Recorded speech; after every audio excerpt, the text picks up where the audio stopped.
I'm late. I had to stop by the Wax Museum again and give the finger to FDR. We know Al-Qaeda, Zawahiri, is supporting the opposition in Syria. Are we supporting Al-Qaeda in Syria? Well,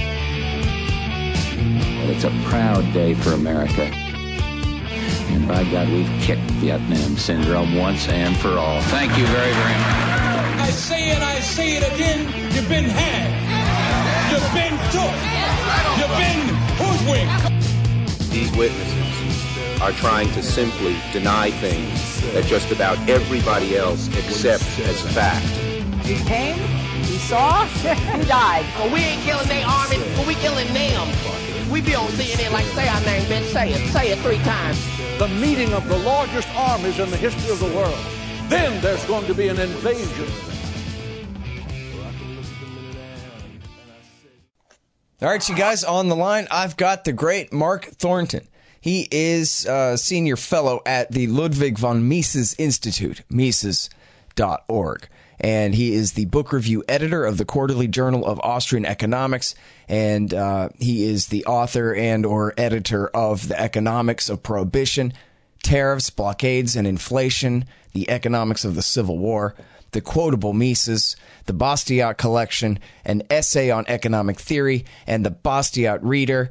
And it goes on and on like that. Look him up at Mises.org. And he's got a brand new book out. We've talked about this subject before, but now here's the complete work, The Skyscraper Curse.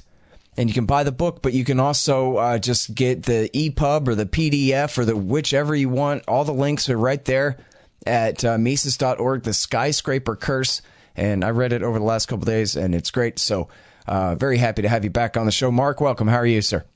Hey, Scott, I'm doing just fabulous. It's great to be back on the program.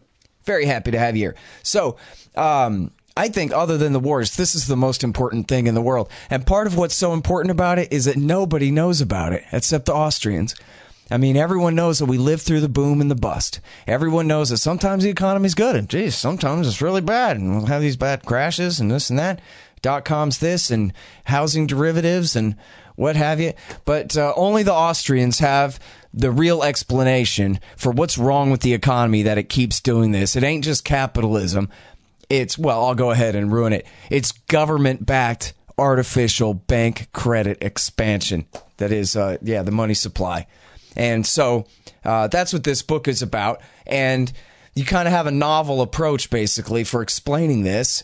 The Skyscraper Curse, based on a report by a guy named Andrew Lawrence that he wrote back in 1999, where I think he was just kind of being cute, right? And saying, hey, look at this funny correlation that I found. And then you read that and said, that's no correlation. That's a causation. Let's get right to this. Oh, that's the core of it, Scott. No doubt about it. I was, kind of in a little shock when I was reading about that report by Andrew Lawrence. And so I followed up and I followed all the business publications of the time. And everybody mentioned it, but most of them made fun of the whole thing, that a world record-setting height of a skyscraper could somehow be related to economic crises. And so most people laughed it off in 1999 and early 2000. But, what I saw was the Austrian theory of the business cycle at work here. And the whole, phenomenon was a beautiful cause and effect relationship between what the Federal Reserve does in lowering artificially low interest rates, causing both a boom in the economy and the tendency for people to want to set new world records, skyscrapers. And so I followed that up and followed it through and have been writing about it now for almost 20 years. And so I wanted to collect all of my thoughts about the Skyscraper Curse, right? Andrew Lawrence wrote about a skyscraper index or indicator where he chronicled the 100-year history of the boom-bust crisis cycle and world record-setting skyscrapers. And so I put all of that together, and then I also put together a history, a chronicle of how Austrian economists have been correctly predicting major economic crises in the economy for that same period of time. Now, they're separate and distinct. I mean, Ludwig von Mises and F.A. Hayek and Murray Rothbard were not using the skyscraper indicator, but they did make correct predictions. And so all of that's in there. And so you get a big amount of heavy, fun information about the economy and American history over the last 100 years. That's true. And, you know, it really is very readable for people who aren't necessarily interested in economics. You know what? And I should always add this. I like to add this, that even if you don't agree with us libertarians about any other thing, this is still right and interesting. So you could be for the warfare state or for the welfare state or for the regulatory state and still recognize the influence of monetary manipulation on the distortions in the marketplace that we're going to be talking about here. So this really should be for everyone. And it is a very readable text. I really think people will like it. So now I want to start with this just because it's kind of silly. And I know all the actual libertarians listening will know better than this. But there was, I guess, even an article written criticizing you that misunderstood, maybe deliberately kind of refused to understand what you were saying and pretended that you were saying that skyscrapers cause depressions or something like that. So explain exactly what we're talking about with this correlation and causation here, Mark. Well, this is kind of irritating for me, Scott, because, you know, a lot of people have been writing about the skyscraper curse, and you can tell that they've been reading my stuff, but they usually don't name me, as their nemesis. But I have had a couple of instances in the last couple of years where, in one case, 3 economists from Rutgers University wrote an article saying that the skyscraper curse was dead, and that it was literally, the word myth was used in the title, because they ran all these fancy statistical tests, and they find out that the building of skyscrapers does not cause decreases in GDP. And I thought for a second that, you know, when you first hear the data is, you know, totally damaging your viewpoint, your theory, it's quite unsettling. But then I realized, you know, come to think of it, that's exactly what I say, too. It's not necessarily that the building of skyscrapers causes economic depression. That's not the cause and effect relationship that we're dealing with. What I'm saying is that artificially low interest rates caused by the Federal Reserve do cause a boom in the economy, a lot of new building, including, if it's long enough period of time, the building of a new world record-setting skyscraper. So the Fed causes both the boom and the skyscraper, and eventually an economic crisis, which is the curse. And so all of their data, properly understood, supports the skyscraper curse. It doesn't undermine it. And so we wrote a comment on this academic article, and we sent it to the journal, and they rejected it. And one of the referees to the paper was actually one of these Rutgers economists, and so we didn't get our point of view known. I think they were too embarrassed to print our comment, and so shortly thereafter, I find in the Economist magazine of all places, them saying that the skyscraper curse is a myth, right? And so I wrote out a letter to the editor. I sent it to the Economist, and voila, they didn't publish it. I think it's just they were embarrassed that their understanding of this issue was so juvenile. And 3 months after that, I get an email message from the editor at the Economist magazine saying that my email had been misplaced. And so, you know, it's just been a very, very frustrating couple of years, and I hope that this book makes a big splash and gets people's head screwed on right. Because at one time, everybody thought pretty much that the skyscraper curse was a legitimate thing to think of. And so hopefully the book will do well, and the skyscraper curse will be vindicated. Mm-hmm. Well, to kind of pique everybody's interest right here, they're building the Jeddah Tower right now, due to be the world record-setting highest skyscraper ever in 2020. So that's why this matters, maybe. But now, so tell me why skyscrapers exactly, because couldn't we be talking about football stadiums or new superhighways or new this, that, or the other? There's always, whenever there's a bubble like this, there's a huge bubble in the stock market to go with it. Tech stocks, other real estate, commercial and residential, and everything else. So why skyscrapers? Well, that's a very good point. I mean, we do see during booms in the economy, artificially low interest rates causing new corporate headquarters and new stadiums and all sorts of new buildings. But the skyscraper is something that we can look at, we can see, we can look at the guts of what's going on in there. And what we see is that in order to build a world record-setting skyscraper, all sorts of new technologies have to be invented. You need to have advanced technology, which the Austrian business cycle theory talks about using new technology that otherwise wouldn't be necessary. And so when you have a world record-setting skyscraper, you have to build all sorts of, or invent all sorts of new ways of constructing buildings to get them up to that new record height. So pumping concrete and things like that. Elevators have to be more efficient. Plumbing has to be more efficient. Heating and air has to be more efficient.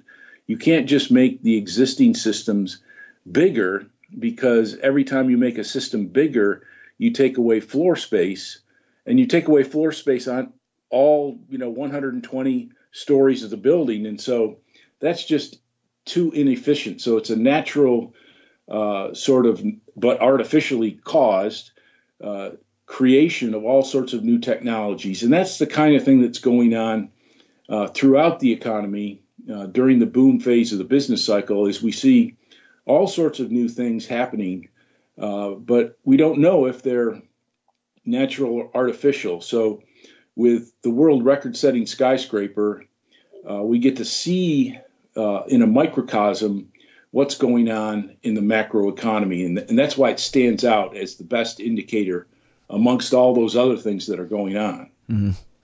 It makes kind of a nice image, too, of the spire on the top of the skyscraper popping the bubble from the inside, too. Not that it really does the popping itself. I don't want to screw up the metaphor, but I like it. But anyway, all right. So, Mark, can we go back a couple of steps then to the Austrian theory of the business cycle and what it is that we're talking about here with bank credit expansion and artificially low interest rates, and why that isn't just a boon for everyone always?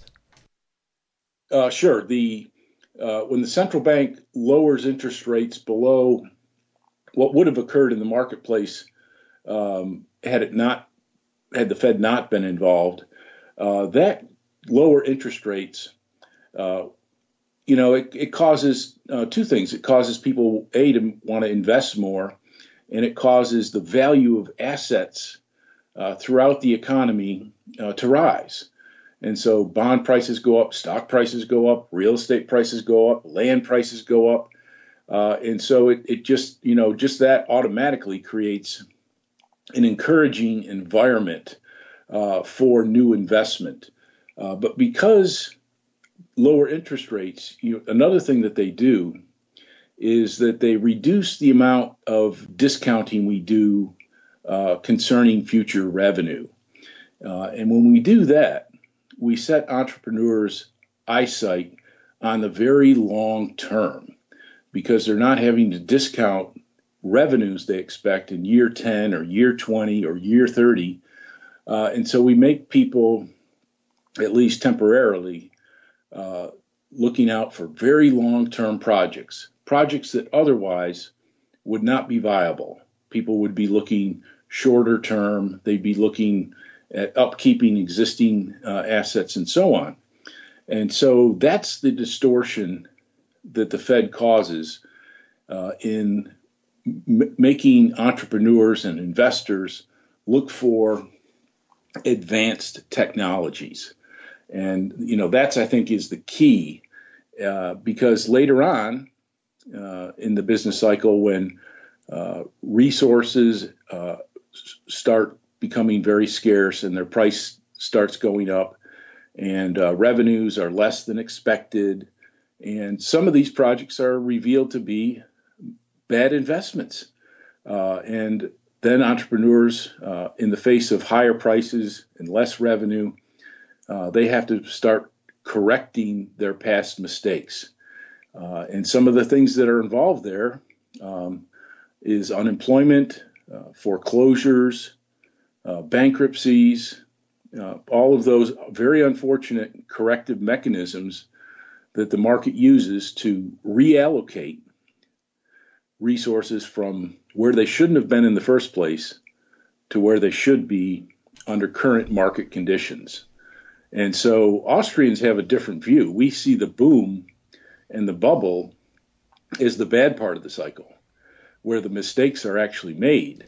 And we see the crisis and the recovery and the corrective phase of the business cycle as the good phase, where we're putting things back where they should be. We're reallocating labor and raw materials and land, capital, etc., back to where they should be under natural, normal economic conditions. Mm-hmm. Well, you have a great section of the book where you talk about the different explanations for the business cycle and, make the case why the Austrian school is right and really doesn't contradict them as much as just have the correct bottom line. They say animal spirits or, a bad mood strikes or whatever. And you say, yeah, exactly. A bad mood strikes because when people realize that, wait a minute, we're way out over our skis here. At some point, something's got to give. And then you have the panic and the crash. So it's not that they're wrong. It's just that they're not all the way right is the way you put it in the book, I think. Yes. I mean, every theory of the business cycle should make some sense. And all of the Keynesian theories rely on psychological factors. And the better Keynesians include market imperfections. And then the rational expectation crowd, they look towards technological shocks in the economy. And so on the one hand, you have the Keynesian theories based on psychology, based on social psychology. And then you have the rational expectations, Chicago view of technological and economic shocks in the economy. The classic example of a technological shocks was the oil embargo and shortage in the 1970s, which sent a negative shock in the economy. And they say that caused a recession. Well, Austrians believe that it's interest rate manipulation, which is the foundation of the business cycle. So we provide an economic cause for the business cycle, whereas the other schools of thought really don't have a starting point or cause based on economic factors. And so that's, I think, the superiority of the Austrian theory of the business cycle. And we recognize, as my discussion here has pointed out, that when the Fed artificially reduces interest rates and causes all asset prices to rise and new investment to occur in the economy, that's not surprisingly, that's going to cause a positive social mood to exist in the economy. And then, later on, also during the boom, as I pointed out, new advanced technologies occur in the economy. So you're going to get technological positive shocks in the economy. So the Austrian viewpoint really incorporates the psychology or the psychological factors of the Keynesian school and the technological shocks that run or motivate the rational expectation business cycle view. So those two things are embedded in our economic theory of the business cycle. And that's why I think the Austrian business cycle theory is increasingly recognized as a better approach.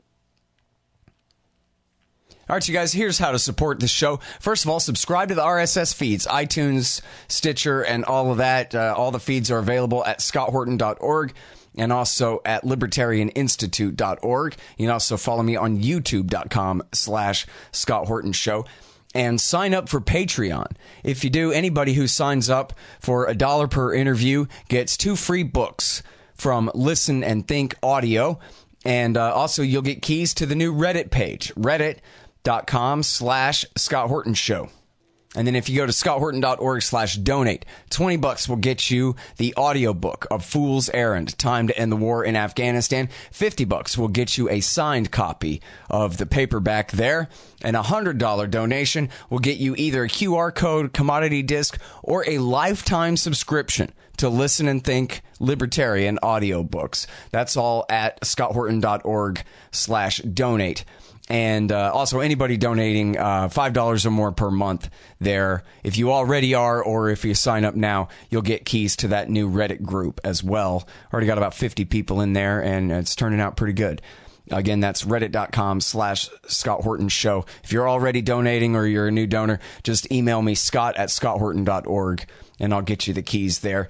And hey, do me a favor, give me a good review on iTunes or Stitcher, or if you liked the book, on Amazon.com, and the audiobook is also on iTunes, and sure would appreciate that. And listen, if you want to submit articles to the Libertarian Institute, please do, and they don't have to be about foreign policy. My email address is scott@scotthorton.org.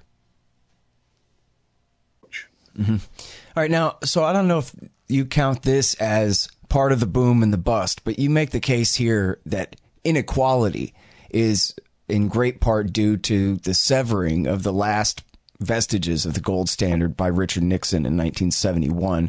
And so first of all, I was wondering, could you talk a little bit about just what you mean by that? Because I've seen some charts and graphs that make it seem like the CEOs make so much more compared to the average worker at their companies compared to, say, the Nixon years, or you know, just how a smaller and smaller 1% of 1% are the ones who really own so much of the wealth of the nation and the world, while everyone else has so little. And you even cite that guy Piketty, who made all the headlines a couple of years ago with this. But you're saying, unlike basically the conclusion of everybody else, well, I guess we need more socialism and higher taxes and these kinds of things, you're saying that it's monetary policy that's caused this. Yes, that's correct. In that chapter, I show that, you know, in the United States, we experienced from World War II to 1970 greater equality in the U.S., and there were many reasons for that. And then after 1971, when Nixon took us off the gold standard and allowed the Federal Reserve and the banking system to greatly expand the money supply, and to keep interest rates relatively low for all that period of time, almost 50 years now, has been, using various measures. We've seen tremendous increase in inequality, so that the wealthy are getting very wealthy. Everybody else is at least staying the same or doing better. So it's not, we're not saying that the lowest 10% haven't had some advances, because they have. Everybody in America is doing well, except for the bottom rung over the last 10 to 15 years has been very difficult. But in the bigger picture of things, loose monetary policy and low interest rates are going to help capital versus labor. It's going to help technology versus labor. And so monetary policy does help to drive the income and the wealth of the wealthy relatively higher. And so there's a redistribution that's going on from labor to capital in the economy. Of course, there's many, many factors that ultimately play into income and wealth. There's no question about that. That's not the only reason, but I consider it an important reason. And we've been doing studies here at the Mises Institute, which have confirmed loose monetary policies and central banks are part of the cause of increasing inequality. Mm-hmm. So it's not just instability that the Federal Reserve is causing, it's also causing greater inequality, which is a very important issue these days, and it's something I'm working on right now as a follow-up to the Skyscraper Curse book.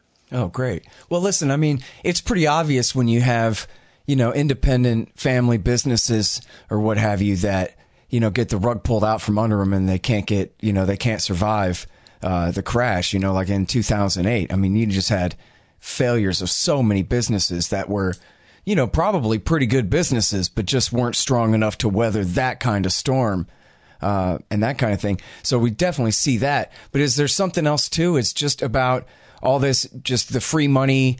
You talk about how the people who get it first are the ones who get all the value out of it, and everybody else gets the price inflation later, on their shelf and that kind of thing. But like all these derivatives and all the financial instruments, and this is just basically a way of the very richest people passing around all this new money and at the expense of the rest of us? Absolutely. And, it works itself out in 1,000 ways. And it actually is involved in the Skyscraper Curse theory, because one of the things that goes on with ultra low interest rates is that the whole business landscape starts evolving, and mom and pop stores grow and get bigger, as well as going out of business. And so there's a movement from mom and pop stores to nationwide corporations. And so there's, it just is a redistribution as we evolve from mom and pop into these very large corporations. And how that fits into the Skyscraper Curse is that mom and pops don't need, accounting departments and product development departments and human resource departments. Their office space is, you're looking at it, it's right there in the store. But with big corporations, they need lots of space for all these bureaucrats and management types.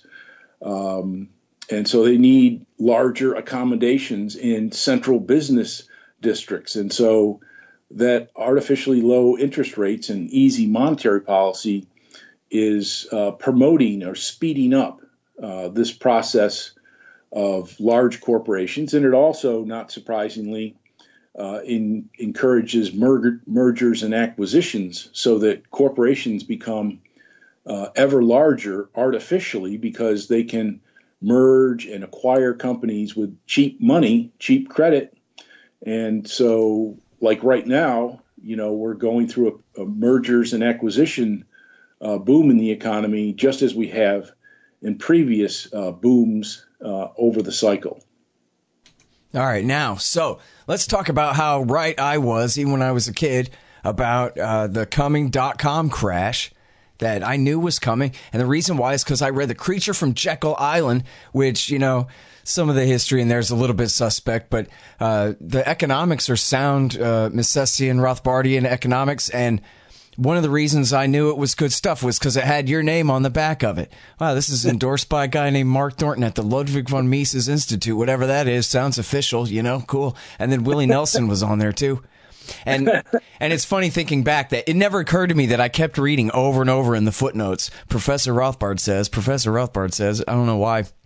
That didn't stick. I didn't figure out about Rothbard till later. But anyway, I had Ron Paul on my C-SPAN, and I had my G. Edward Griffin, endorsed by Mark Thornton. And so I was telling everybody, which I could have been making money, as like Robert Kennedy's Shoeshine Boy, making money on the way up. But I was just spending all my time criticizing everyone for believing in it and how they were all going to lose everything. And then it turned out I was right. And then I was also right that you're still being fooled because the housing bubble's a bubble too. And that was because, I admit, it wasn't because I was listening, and I'm talking right at the turn of the century, when the .coms crashed. It wasn't because I was reading Mises.org. I didn't find that yet. But I was listening to Ron Paul. And Ron Paul was saying, listen, it's good that we're clearing the bad bets out of the technology stocks now, as painful as that is. But we're engineering a bubble in real estate, and that is going to come to a bad end. Let me tell you. You know how he says that. Let me tell you. And so that was back in, right around 2000. And then what's really great about this book is you talk all about that crash, the dot-com crash, and publish pieces from around that time in here and that kind of thing. But also you talk about the whole history of this going back to the turn of the last century, and how the Austrians, including Mises himself and then on down, have said, oh no, it's a bubble. Everyone get your stocks out of the market before it crashes, and then the crash comes. So can you give us a little bit of a rundown, maybe hit your favorite points on in the last century of Austrians such as Ron Paul and his forebears getting it right?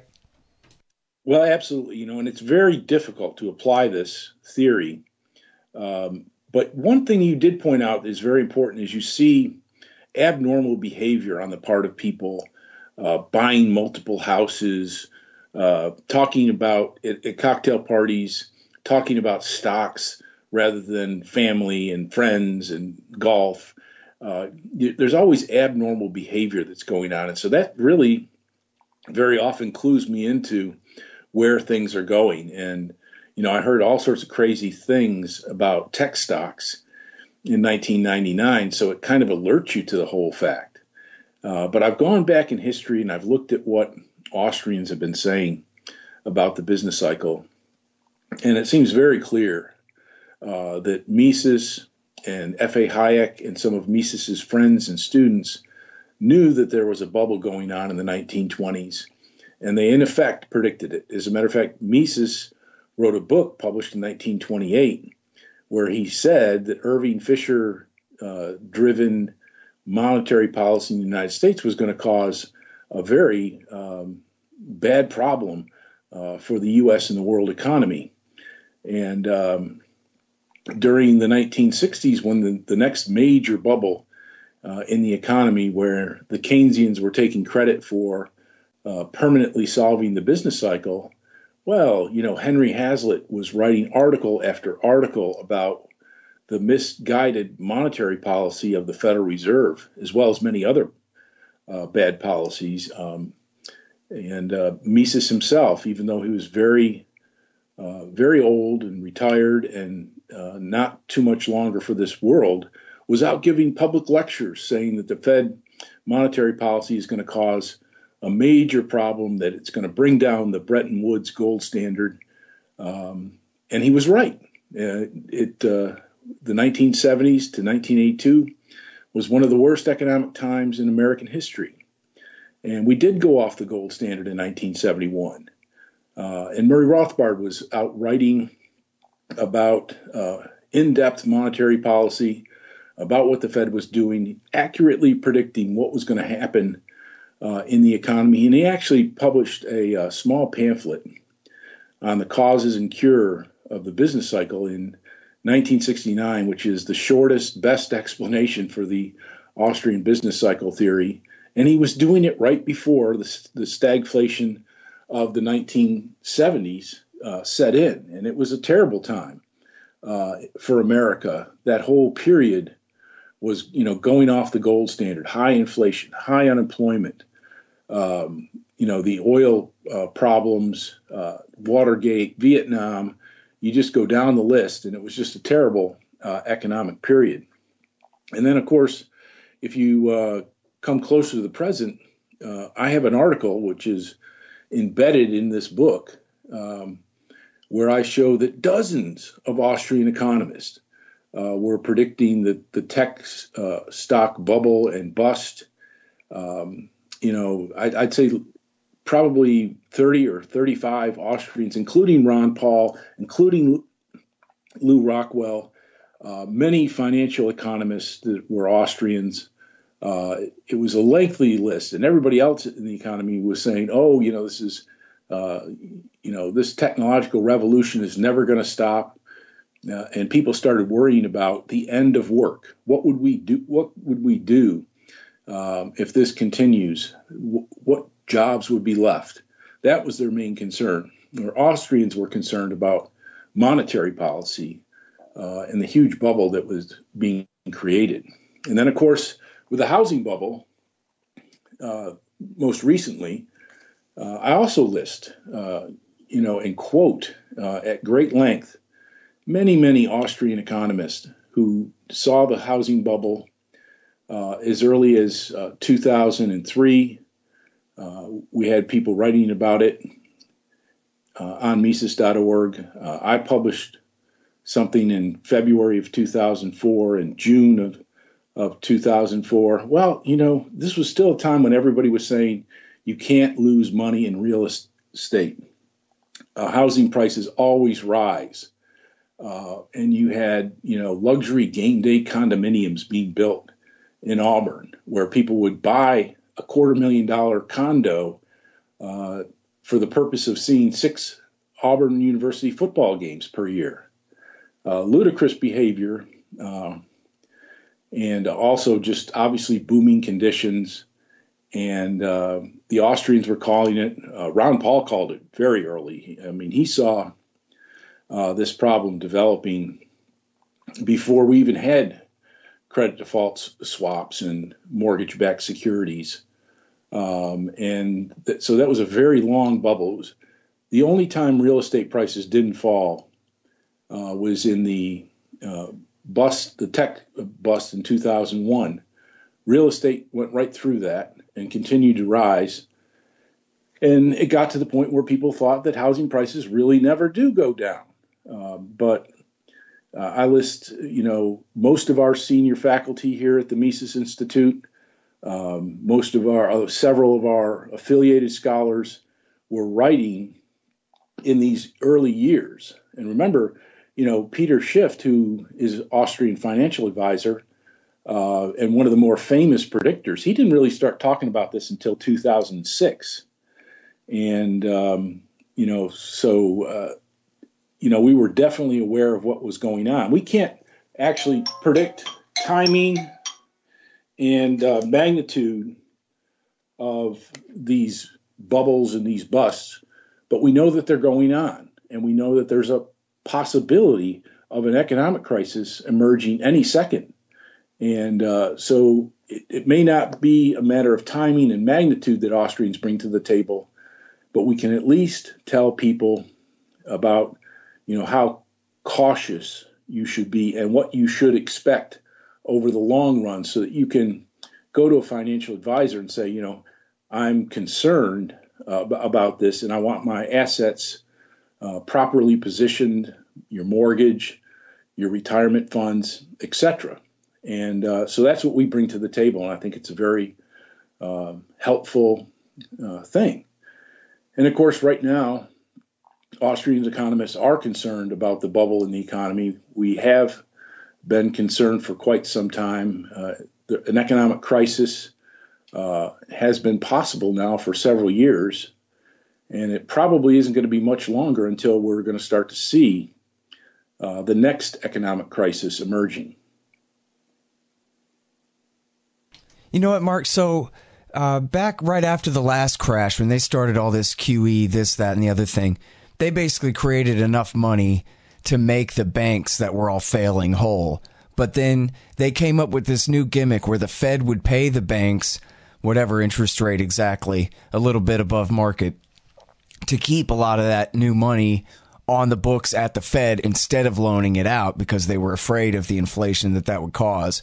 But then different Austrians, I'm not sure if including you or not, were warning that could lead to even way worse inflation if the economy ever really does pick back up, if there actually is a better bet in loaning all that money out. So I wonder if that ever happened, or if that money's still sitting there, or if maybe we're just at a halfway point or some kind of thing.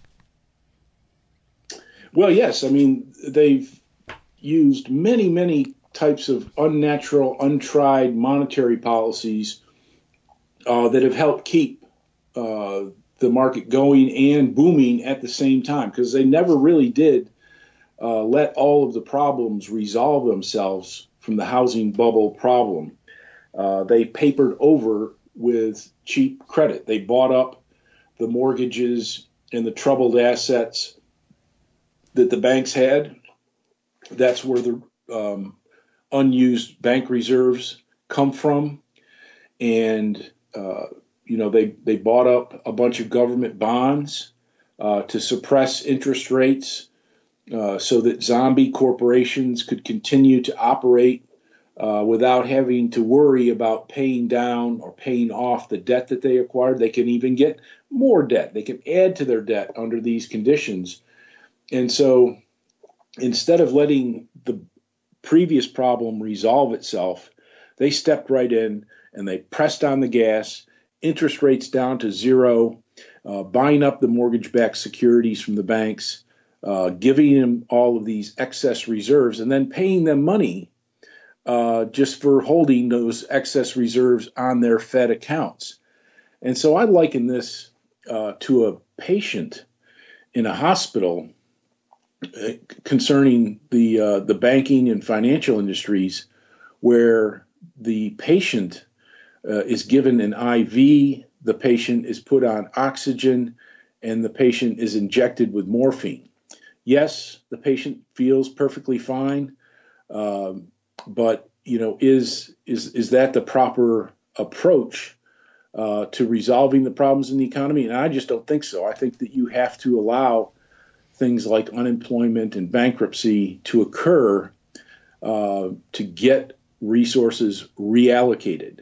And so what we have now, and it's not just in the United States, it's certainly true in Europe as well, is that these banks are allowed to go out and invest in government bonds of bad credit countries like Greece and Italy, Turkey, and so forth.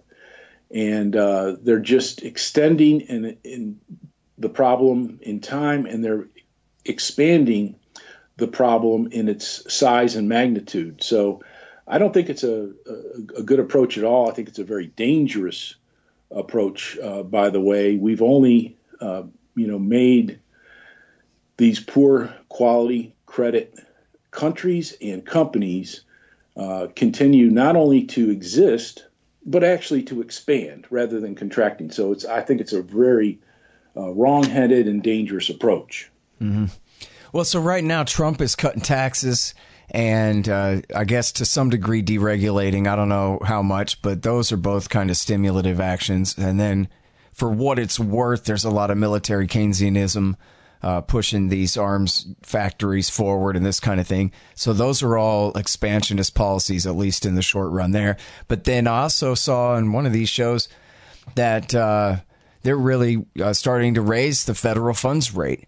In other words, doesn't that mean, if I read my Rothbard, some of it, that now they're scared that there's too much inflation and they want to start counteracting that and try to let the air out of the bubble slowly, which, as he puts it in For a New Liberty in the inflation chapter there, says never works. It always pops. So is that now? And then also I wonder, I mean, maybe this is out of what you want to talk about, but it could be political too. That's a good way to get rid of a president, is to make sure that the crash comes before his reelection, not after, Yes, I know. That's all very well put, Scott. There are members of the Federal Reserve who are and have been desperate to normalize interest rates in the economy. Instead of 0.25 of 1%, normal federal funds rates are usually 3, 4, 5%. And so they're moving in that direction. But if companies, investors, and entrepreneurs who have been anticipating an endless stream of virtually free credit, well, that's going to make some of their plans and their projects not look so good, basically. And the cost of funds goes up and makes, raises their cost side. And even corporations have been borrowing billions and billions of dollars for long periods of times at low interest rates. So in the short run, many of the more profitable companies have plenty of cash on their balance sheet. And with the tax cut, they even have more cash available to spend. So some companies will have some cushion during this process, but obviously others, not everybody is so well set. And we're going to start to see problems that have affected companies like the old school companies like, Sears and Kmart and Radio Shack, we're going to see those type of problems filter into other corporations and other businesses and other little, building projects around everybody's hometown. Auburn has them. I just, coming into work, I saw a whole complex of apartments and houses being ripped down, and they're going to build yet another 7-story luxury student apartment building in downtown Auburn. So it's going to affect everybody up and down the economic scale, from very small to very, very large. And it's not only just higher interest rates, but we are also seeing some higher input costs in the economy, higher energy prices, higher raw material prices, and eventually we'll probably start seeing higher wage rates in the economy. And so, the cost projections of entrepreneurs throughout the economy is going to have to be reset. Yeah. Well, and then they're going to blame it on the wage earners and go, yeah, see, they got a raise and caused inflation and ruined everything for us. Yeah, that's the way they always do. Yeah, we're in a crony capitalist economy, and so the people at the top always have an advantage over people below them in the economy, and then the wage worker sits at the bottom and has to work hard and has to pay taxes and all that, and they're getting virtually no reward in this economy, and that's typical. I mean, inflation is a historical process that goes back thousands of years, and when economists look back on it, when historians look back on it, they always find that the wealthy did extremely well during the boom, but the inflation is something that reduces the real purchasing power of wages, and so wage labor actually is hit in a negative way as a result of the aftermath of the inflationary bubble.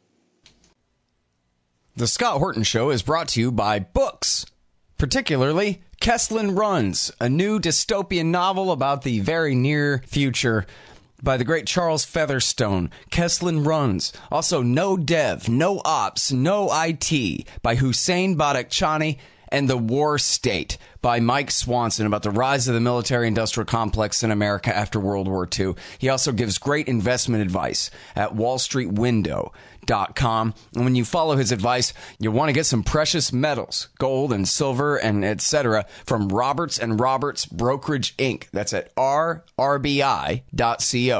rrbi.co. Also, check out Zencash at zencash.com or zensystem.io. It's a great digital currency, but it's also a messaging app and a document transfer app and all kinds of great stuff, too. Learn all about it at zencash.com. And then there's Tom Wood's Liberty Classroom. If you sign up from the link on my page at scotthorton.org, I'll get a little bit of a kickback there. And check this out. Speaking of scotthorton.org, if you'd like expanddesigns.com to build you a new 2018 model website, go to expanddesigns.com/Scott and you'll save $500. Also, don't forget thebumpersticker.com. Stickers for your band or your business at very reasonable prices. High quality stuff there. It used to be my company back when. Thebumpersticker.com. Yeah. Well, and then this is the libertarians' lament too, right? Is every time this happens, it's, government that does it, but government that always, and media is always on their side too, always blames it on capitalism. Well, you know how it is, the excesses of wild free market capitalism, except they're in their narrative, FDR cured all that back in the 30s, by restraining the wild excesses of capitalism. So what's their excuse now? After all these years that this keeps happening, but still they go, yeah, wherever there's unregulated abilities of humans to make decisions on their own in the marketplace, that's the hole in the system that's causing the problem. We need more control, always more and more. And you know what? It impressed me. I was educated, by and near leftists or whatever, but I always thought it was, important that the libertarians like yourself are always arguing that, no, it's the capitalism is what's working. What's wrong here is the distortion caused by police power, basically intervention by commissars in the market, dictating interest rates and reserve ratios and the rest of it. Well, the mainstream media, it's just maddening. And thank God for the alternative media such as yourself, Scott, because, we look at the financial crisis and Dodd-Frank legislation to solve it. And never is there mention that there's like 100,000 regulators, federal regulators over financial markets. It's much higher than that, actually. And each one of them, of course, has a staff, and they're supposed to be regulating these markets and keeping them safe. But, wherever the regulation occurs is precisely where the problems come out. So we have 100,000 financial regulators. They didn't do the job. It took going back in time. There was all sorts of regulators over the company called Enron, and not a single person saw it except for a financial journalist who uncovered that scheme. Bernie Madoff, was running rampant with his Ponzi scheme for decades, with regulators supposedly visiting his company on a regular basis. They never saw it. It took a financial journalist to uncover that story, and it goes right up and down the entire scale. The Federal Reserve in 2007, and I don't have this in the book. It's a paper that I did in 2010, and I looked at what were the Federal Reserve governors talking about in 2007. And what they were talking about was what a great job they were doing, what enormous regulatory power they had over things like credit default swaps and mortgage-backed securities, and that whole new industry that had evolved in order to pump money into housing. And they were saying it was a great thing. It was causing greater transparency and greater liquidity. Well, except for the fact that nobody saw it coming until it was too late, and then the entire market froze up. And so there was no liquidity, and there was no transparency.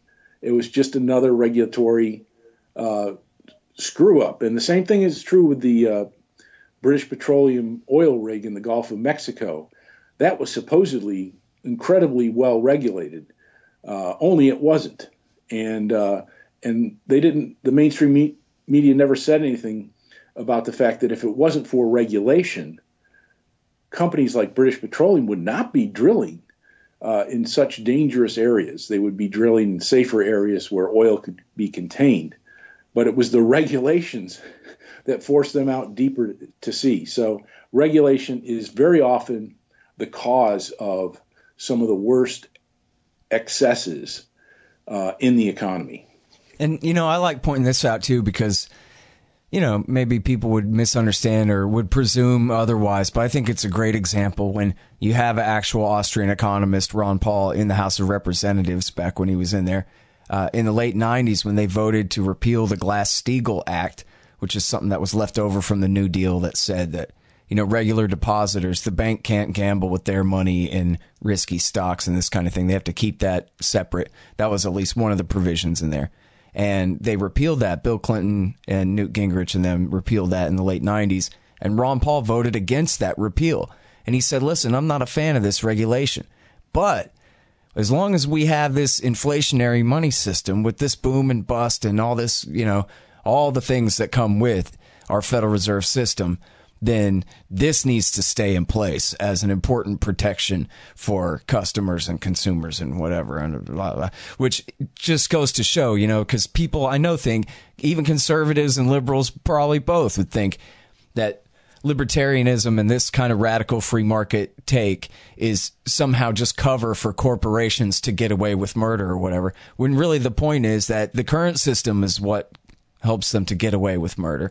And it's people like Ron Paul who see these things coming and, would be willing to stick up for an old New Deal law like that in the face of what would be the consequence if we kept the current system except for this restriction. And we saw it really did probably help to make 2008 worse, right?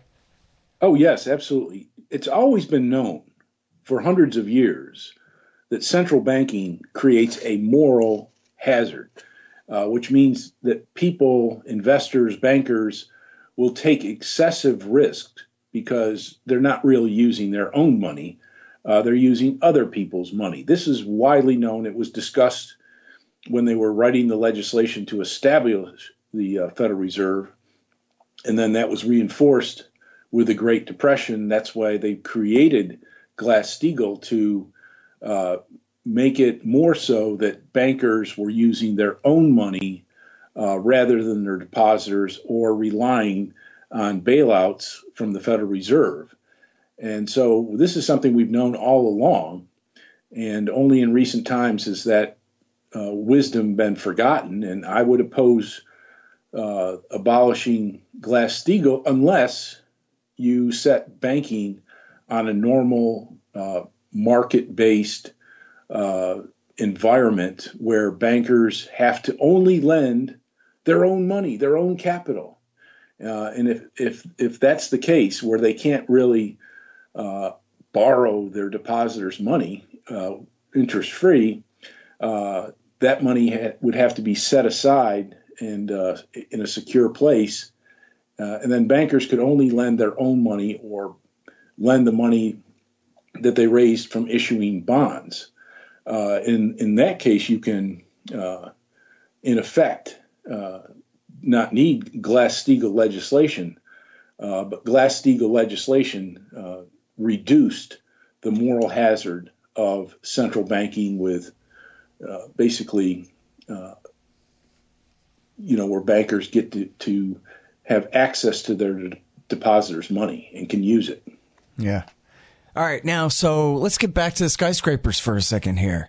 They started building skyscrapers right around, 110 years ago or whatever. I guess you start counting the first world record skyscrapers at, 8 stories high or something like that in the book? Well, that's right, because nobody could really build a building higher than 4 stories without steel beam construction, for example, and without the elevator. Nobody wants to walk up 9 stories to get to their office. And so technology basically made building of residential and commercial space very limited. And then we had the technology of elevators and the technology of steel beam construction so that the structure held its own weight. Prior to that, you had to use reinforcing techniques involving the use of a large amount of stone and concrete. And so that launched the age of skyscraper building in the late 19th century. And buildings continued to be built to higher heights. And that tradition obviously has continued. We've gone from 8 stories now to well over 100 by the 1970s, and now it's gone marginally higher for the last 50 years, and they're in the process of building a new world record-setting skyscraper in Saudi Arabia, the Jeddah Tower, which currently has been construction has been suspended since November, so almost a year, because the builder and the owner of the building were both caught up in that Saudi corruption scandal. Yeah, quote unquote. Yeah, the rounding up of the crown prince's enemies. Yeah, anyway. Yeah, whatever that was, yeah. It put the skyscraper curse on hold. Mm-hmm. Well, that's interesting. We would be approaching the record, right about now, actually. Had the princes not gotten in trouble and I see. Thrown in house arrest. All right. Well, and the way you talk about it in the article here, so with this exception, this political intervention here, included or notwithstanding or however you want to phrase that, if you go back, you find the way you put it in here is that by the time the world record, not just, new skyscrapers going up, but the world record skyscraper is built, by the time they're done, the bubble's already popped.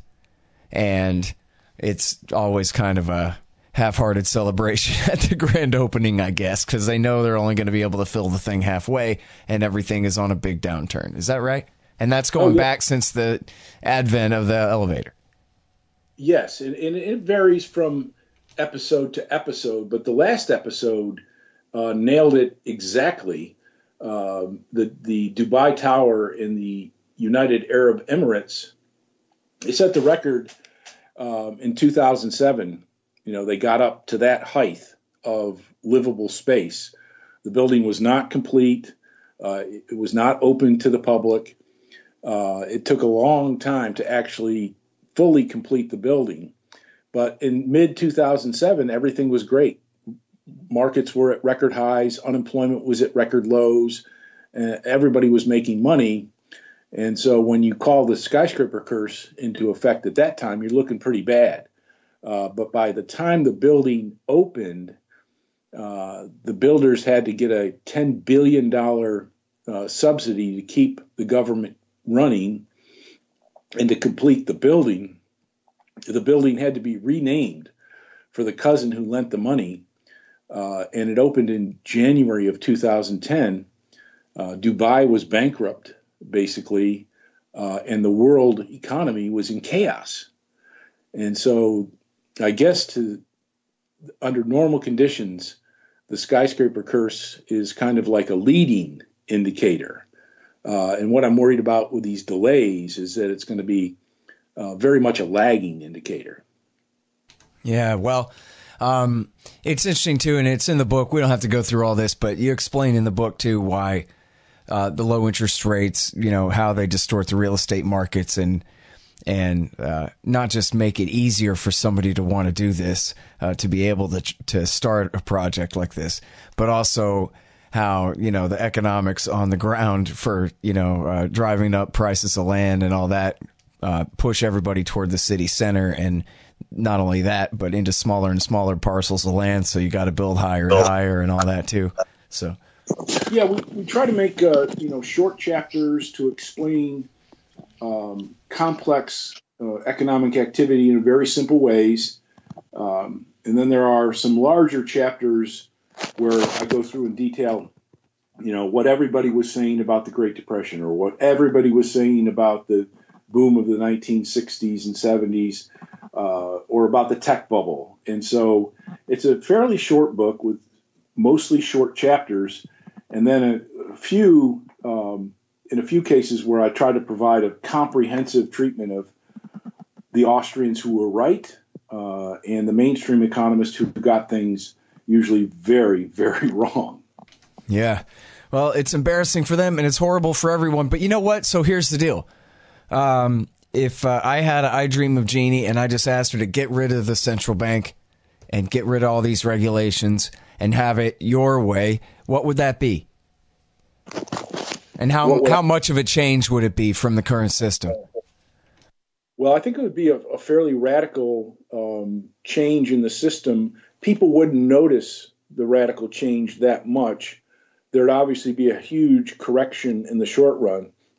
And I lay this all out in a reform package chapter at the end of the book, which is based on the wisdom of people like Ludwig von Mises and Murray Rothbard and Hayek and younger Austrians like Joe Salerno and others who have taught me so much about the business cycle and monetary reform. But basically, we'd all like to get back to a commodity gold-based monetary system, and we'd like to get rid of the central bank. Starting with day one, we'd take away their ability to influence interest rates at all. And so the reforms could actually happen very quickly.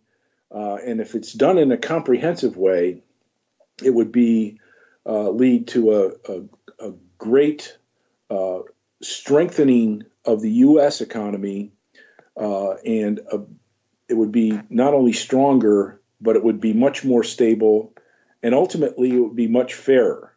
And hopefully it would lead to if countries had to pay for wars using gold, we'd have fewer wars of shorter duration, hopefully none at all.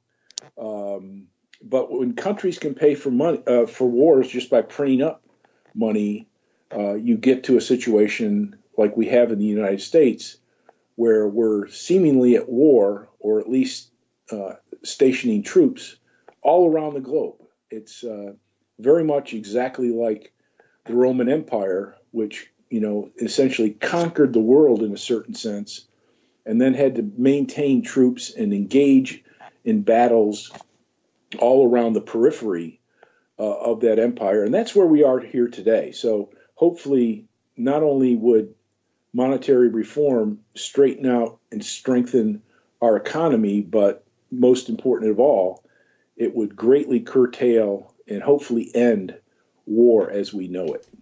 Yeah. In fact, sometimes, especially conservatives, have been known to argue that, well, that's why we have to have a central bank, because what if we need it for a war? Yeah. And I remember Ron Paul saying, yeah, exactly. Yeah, just like you. Exactly.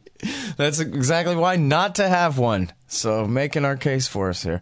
All right. Well, listen, great job in this book. I really enjoyed it, Mark, and I hope everyone will check it out. Really appreciate your time on the show, too. Thanks for having me on the show, Scott, and peace. All right, you guys, that's the great Mark Thornton. He is, of course, senior fellow at the Ludwig von Mises Institute. The new book is The Skyscraper Curse, and how Austrian economists predicted every major economic crisis of the last century. And check him out at Mises.org. All right, y'all, thanks. Find me at libertarianinstitute.org, at scotthorton.org, antiwar.com, and reddit.com/Scott Horton Show. Oh, yeah, and read my book, Fool's Errand, Time to End the War in Afghanistan, at foolserrand.us.